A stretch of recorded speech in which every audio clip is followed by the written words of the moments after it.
ಅಭಿವೃದ್ಧಿ life style ನ ವೀಕ್ಷಕರಿಗೆ ಸ್ವಾಗತ. ನಿಮ್ಮ ಡಾಕ್ಟರ್ ದೀಪಕ್ ಗುರುಜಿ ಮಾಡುವ ಪ್ರಣಾಮಗಳು. ಸೊ ಯಾರ್ಯಾರು ಈ ಪರ್ಸನಲ್ ಇಯರ್ ನಂಬರ್ 3 ಬಂದಿರುತ್ತೆ ಅವ್ರಿಗೆ 2025ನೇ ವರ್ಷ ಯಾವ ರೀತಿ ಇರುತ್ತೆ ಅಂತ ತಿಳಿಸ್ತಾ ಇದ್ದೆ.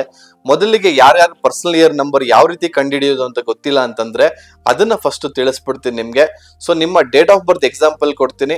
ಈಗ 5/9/1982 ಇದೆ ಅಂತ ಅನ್ಕೊಳ್ಳಿ. ಸೊ ನೀವೇನ್ ಮಾಡ್ಬೇಕು, ಆ ಬರ್ತ್ ಡೇಟ್ ಅನ್ನ ಹಾಗೆ ಉಳಿಸ್ಕೊಳ್ಳಿ, ಮಂತ್ ಡೇಟ್ ನ ಹಾಗೆ ಉಳಿಸ್ಕೊಳ್ಳಿ, ಮಂತ್ ನಂಬರ್ ನ ಉಳಿಸ್ಕೊಳ್ಳಿ. ಸೊ 5/9 ಹಾಗೆ ಉಳಿಸ್ಕೊಂಡು ಆ ಇಯರ್ ನಂಬರ್ ಏನಿತ್ತು 1982 ನ ರೀಪ್ಲೇಸ್ ಮಾಡಿಬಿಟ್ಟು 2025 ಅಲ್ಲಿ ಸೇರಿಸ್ಕೊಳ್ಳಿ. ಸೊ ಅಲ್ಲಿ ಸೇರಿಸ್ಕೊಂಡು ಅಷ್ಟು ನಂಬರ್ಗಳನ್ನ ಆಡ್ ಮಾಡಿದಾಗ ಏನಾಗುತ್ತೆ, ಪರ್ಸನಲ್ ಇಯರ್ ನಂಬರ್ 5 ಬರುತ್ತೆ. ಇದೊಂದು ಎಕ್ಸಾಂಪಲ್ ಕೊಡ್ತಾ ಇದೀನಿ. ಸೊ ಅದೇ ರೀತಿ ನಿಮ್ಮ ಪರ್ಸನಲ್ ಇಯರ್ ನಂಬರ್ ಏನ್ ಬರುತ್ತೆ ಅನ್ನೋದನ್ನ ಕ್ಯಾಲ್ಕುಲೇಟ್ ಮಾಡ್ಕೊಳ್ಳಿ.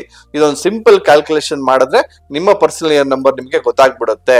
ಸೊ ಅದೇ ರೀತಿ ಪರ್ಸನಲ್ ಇಯರ್ ನಂಬರ್ ಏನಾದ್ರು 3 ಬಂದಿದ್ರೆ 2025ನೇ ಇಸ್ವಿಯಲ್ಲಿ ಯಾವ ರೀತಿ ಪ್ರತಿಫಲ ಕೊಡುತ್ತೆ ಅನ್ನೋದನ್ನ ತಿಳಿಸ್ತಾ ಬರ್ತೀನಿ ಸ್ನೇಹಿತರೆ. ಎಸ್ಪೆಷಲಿ 3ನೇ ನಂಬರ್ ಅಂದ್ರೆ ಏನು? 3ನೇ ನಂಬರ್ ಅಂದ್ರೆ ಗುರುವಿನ ಸಂಕೇತ ಅಂತ ಹೇಳ್ತೀವಿ. ಮತ್ತೆ 3ನೇ ನಂಬರ್ ಅವರು ಯಾವ ರೀತಿ ಒಂದು ಪವರ್ ಇರುತ್ತೆ ಅಂದ್ರೆ ಅವರಲ್ಲಿ ಒಂದು ಸೋಷಿಯಲ್ ಕಾಂಟ್ಯಾಕ್ಟ್ಸ್ ಆಗ್ಬೋದು, ಅಥವಾ ಒಂದು ಕಮ್ಯುನಿಕೇಶನ್ ತುಂಬಾ ಅದ್ಭುತವಾಗಿರ್ತದೆ. ಮತ್ತೆ ಒಂದು ಕಮ್ಯುನಿಟಿ ಜೊತೆಲಿ ತುಂಬಾ ಅದ್ಭುತವಾಗಿ ಬೆರೀತಾರೆ ಇವರು. ಯಾಕಂದ್ರೆ they are very good councillors ಅಂತ ಹೇಳ್ತೀವಿ. ಅವರ ಮನಸ್ಸಲ್ಲಿರುವಂತ ಭಾವನೆನ ಬಹಳ ಅದ್ಭುತವಾಗಿ ಅವ್ರು ಇನ್ನೊಬ್ಬರಿಗೆ ಅದನ್ನ ಟ್ರಾನ್ಸ್ಫರ್ ಮಾಡ್ತಾರೆ. They are very good teachers ಅಂತ ಹೇಳ್ತೀವಿ. ಸೊ ನಿಮ್ಮ ಲೈಫ್ ಅಲ್ಲಿ ಪರ್ಸನಲ್ ಇಯರ್ ನಂಬರ್ 3 ಬಂದಿದ್ರೆ ಸೊ ಏನ್ ಬೇಕಾದ್ರೂ ಸಾಧನೆ ಮಾಡ್ಬೋದು ನೀವು ಈ ವರ್ಷ.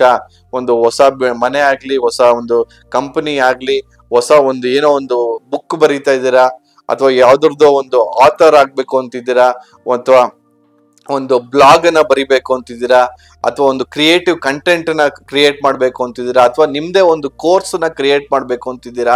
ಸೊ ಎಜುಕೇಶನ್ ಗೆ ಸಂಬಂಧಪಟ್ಟಿರುವಂತ ಒಂದು ರಿಸರ್ಚ್ ಒಂದು ಮಾಡ್ತಿದ್ದೀರಾ, ರಿಸರ್ಚ್ ಪೇಪರ್ ಬಗ್ಗೆ ಏನೋ ಒಂದು ಪಬ್ಲಿಷ್ ಮಾಡ್ಬೇಕು ಅಂತಿದ್ದೀರಾ. ಸೊ ಈ ರೀತಿ ಮಾಡಿದ್ದೆ ಆದ್ರೆ ಈ ವರ್ಷ ಪರ್ಸನಲ್ ಇಯರ್ ನಂಬರ್ 3 ಅದ್ಭುತವಾದಂತ ನಿಮ್ಮ ಜ್ಞಾನನ ಮಾನಿಟರಿ ಬೆನಿಫಿಟ್ಸ್ ಆಗಿ ಕನ್ವರ್ಟ್ ಮಾಡ್ಕೊಳ್ತೀರಾ.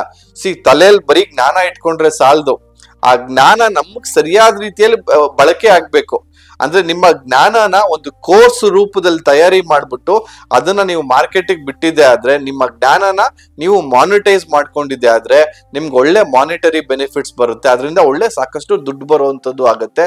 ನೇಮ್ ಅಂಡ್ ಫೇಮ್ ನ ನೀವು ಪರ್ಸನಲ್ ಇಯರ್ ನಂಬರ್ 3 ಬಂದಿರೋರು ಪಡ್ಕೊಬಹುದು ಸ್ನೇಹಿತರೆ. ಸೊ ನಿಮ್ಮ ಮನ್ಸಲ್ಲಿರೋ ಐಡಿಯಾಸ್ ನ ಎಕ್ಸ್ಪ್ರೆಸ್ ಮಾಡಿ, ಆ ಫೀಲಿಂಗ್ಸ್ ನ ಶೇರ್ ಮಾಡ್ಕೊಳ್ಳಿ. ಬಹಳ ಅದ್ಭುತವಾಗಿ ಆ ಪ್ರೋಗ್ರೆಸ್ ನಿಮ್ಗೆ ಸಿಗ್ತಾ ಬರ್ತದೆ.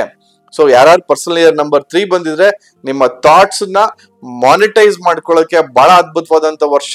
ಆಮೇಲೆ ನಿಮ್ಗೆ ಸಾಕಷ್ಟು ಒಂದು ಐಡಿಯಾಸ್ ಬರುತ್ತೆ, ಸಾಕಷ್ಟು ಒಂದು ಐಡಿಯಾ ನಿಮ್ಗೆ ಮೇಲಿಂದ ಮೇಲೆ ಆ ಇಂಟ್ಯೂಷನ್ ಸಿಗ್ತಾ ಇರುತ್ತೆ.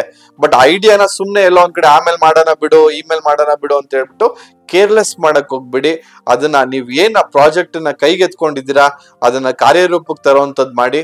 ನಿಮ್ ಲೈಫ್ಗೆ ಒಂದು ಅದ್ಭುತವಾದಂತ ಪ್ರೋಗ್ರೆಸ್ ಬರುವಂತ ಒಂದು ಟೈಮ್ ಬಂದಿದೆ. ಸೊ ಮಾನಿಟೈಸ್ ಯುವರ್ ನಾಲೆಜ್ ಅಂತ ಹೇಳೋದಕ್ಕೆ ಇಷ್ಟಪಡ್ತಾ ಇವತ್ತಿನ ಸಂಚಿಕೆ ಮುಗಿಸ್ತಾ ಸ್ನೇಹಿತರೆ. ವಂದನೆಗಳು.